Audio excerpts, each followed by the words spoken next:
आजादी का अमृत महोत्सव।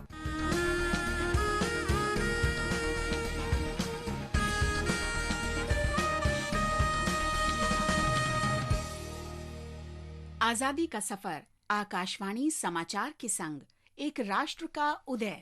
भारत का गौरवशाली स्वतंत्रता संग्राम आधुनिक विश्व में घटित महानतम संघर्षों में से एक है और आकाशवाणी समाचार हर रोज लेकर आता है इस स्वतंत्रता आंदोलन की एक झलक।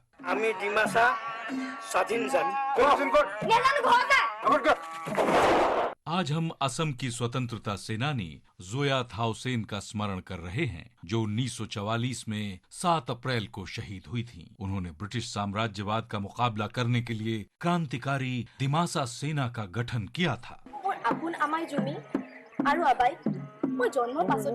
थाउसेन का जन्म असम के उत्तरी कछार में 1925 में हुआ था। वे दिमासा जनजातीय समुदाय से थीं। द्वितीय विश्व युद्ध के दौरान दिमासा जनजातीय क्षेत्र से अंग्रेज सरकार के युद्ध कोष संग्रह करने का उन्होंने खुला विरोध किया। 1944 में मात्र 19 वर्ष की आयु में उन्होंने सशस्त्र कार्यकर्ताओं की क्रांतिकारी दिमासा सेना बनाई।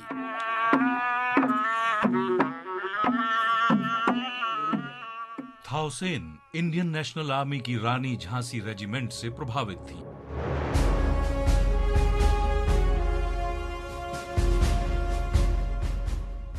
जब इंडियन नेशनल आर्मी की टुकड़ी कोहिमा पहुंचने वाली थी, थाउसेन मित्र देशों की सेना के विरुद्ध संघर्ष में इंडियन नेशनल आर्मी में शामिल होने की उम्मीद लिए अपने 54 सहयोगियों के साथ कोहिमा की तरफ चल पड़ी। दुर्भाग्य से 7 अप्रैल 1944 को कोहिमा के निकट दिमासा की सशस्त्र सेना की मुठभेड़ ब्रिटेन के नेतृत्व में सहयोगी सेना से हो गई। जोया सहित दिमासा के सभी 54 सदस्यों को आईएनए में शामिल होने का उनका सपना पूरा होने से पहले ही मुठभेड़ स्थल पर मार दिया गया। इन महान शहीदों को हमारा नमन।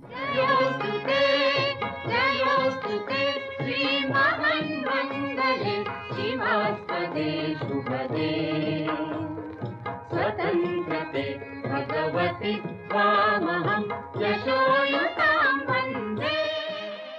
आज हम महान भारतीय अन्वेषक शंकर अबाजी भिसे का भी स्मरण कर रहे हैं, जिनका निधन 1935 में 7 अप्रैल को हुआ था। 29 अप्रैल 1867 को मुंबई में जन्मे भिसे की बचपन से ही विज्ञान में गहरी रुचि थी। 14 वर्ष की उम्र में उन्होंने घर में ही एक छोटा उपकरण बनाया जिससे कोयला गैस बनाई जा सकती थी। उन्होंने बॉम्बे में एक वैज्ञानिक क्लब की शुरुआत की और विविध कला प्रकाश नाम से मराठी में एक विज्ञान पत्रिका का प्रकाशन भी शुरू किया। इस पत्रिका के जरिए उन्होंने आम लोगों तक विज्ञान का महत्व संप्रेषित किया। सन 1893 में बड़ौदा के सयाजीराव गायकवाड़ के सहयोग से इंग्लैंड में अपने आविष्कारों के प्रदर्शन का उन्हें प्रस्ताव मिला, जिसे उन्होंने स्वीकार कर लिया। दादा भाई नौरोजी और गोपाल कृष्ण गोखले ने भी उनके काम में रुचि ली।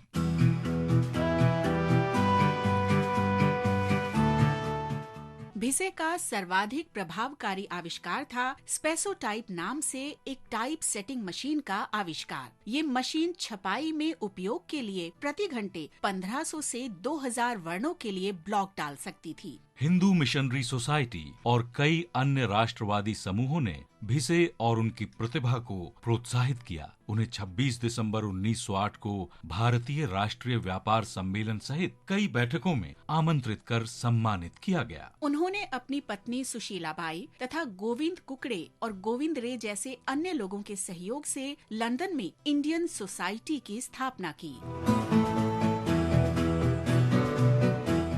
अपनी अंतिम सांस तक भिसे ने उपनिवेश विरोध को अपने भीतर जीवित रखा। लंदन में उन्होंने दादा भाई नौरोजी के साथ विरोध प्रदर्शनों में हिस्सा लिया। न्यूयॉर्क में उन्होंने गांधी जी के विचारों का प्रसार किया और वहां आने वाले भारतीय राष्ट्रवादियों की मेजबानी भी की। भारत से ब्रिटेन और अमेरिका तक भिसे ने प्रगतिशील राजनीति को विज्ञान से जोड़ा। इस महान राष्ट्रवादी को हमारा शत शत नमन।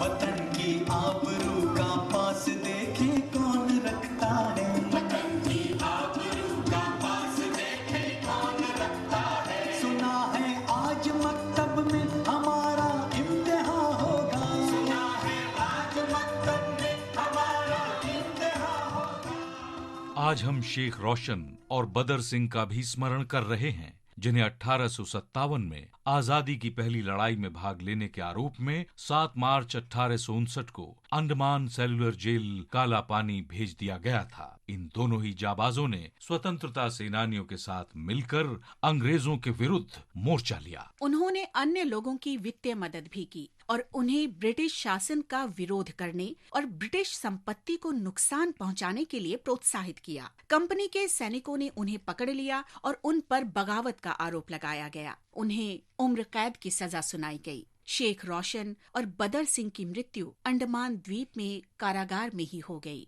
देश की माटी के इन महान सपूतों को हमारा शत शत नमन। और अब आकाशवाणी समाचार के साथ आजादी का सफर की ये कड़ी संपन्न होती है। कल फिर मिलेंगे अगली कड़ी के साथ।